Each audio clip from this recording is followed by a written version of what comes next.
Both of the nation's political leaders have now visited the Afghanistan war zone, and their brush with real conflict has only served to heighten political hostilities.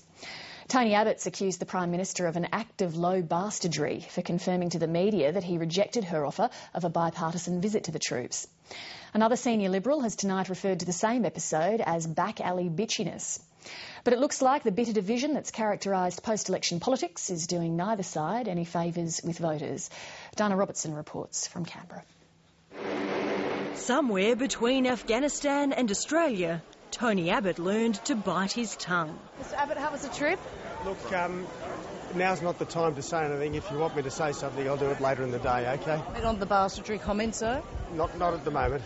Time and time again, he refused to comment. Can you stand by the comments you made about Julia Gillard? But back in Taran Kowt, Mr Abbott was more talkative, accusing the Prime Minister of Machiavellian bastardry for confirming he'd turned down an invitation to visit the troops with her. She said what she said. I've said what I said. I think it was important to say what I said. Sometimes Tony Abbott runs to harsh words before he's bothered to get the facts, and I think always better to get the facts first. Tony Abbott's accused Julia Gillard of leaking the information that he turned down the trip, while deliberately leaving out the fact that he had his own visit scheduled. Now they've both been to the war zone, but the political conflict is far from over.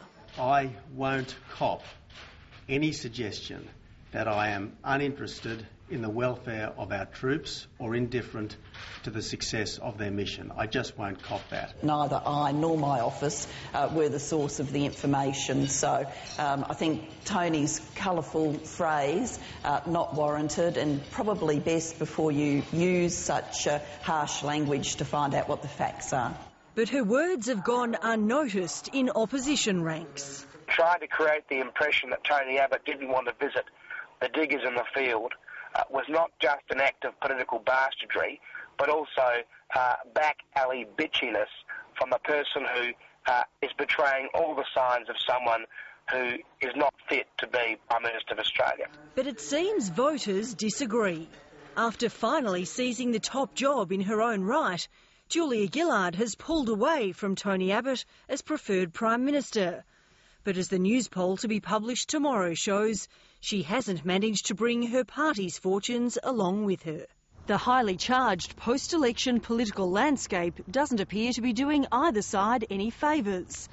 The once solid bipartisan support for the Afghanistan war has now been called into question, and even a booming economy is a cause for conflict. The opposition finance spokesman is blaming government spending for the rise and rise of the Australian dollar.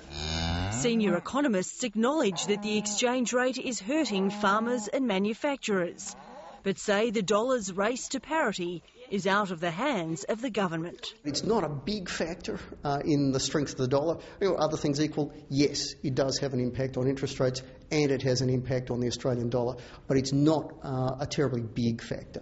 Chris Richardson says the one-word explanation is China. The main reason is the strength of the Australian economy, or to be more specific, the strength of China and India on the one hand.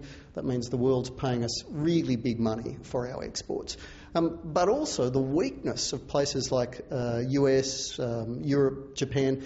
Their interest rates are very low, ours are higher, and that brings hot money here. We understand that there are parts of the Australian economy for whom a higher exchange rate is difficult, but ultimately the benefits of having a floating exchange rate, I think, are agreed, and that's what we're seeing. We're seeing a reflection of the way in which the strength of the Australian economy is being perceived. The little Aussie battler, no more.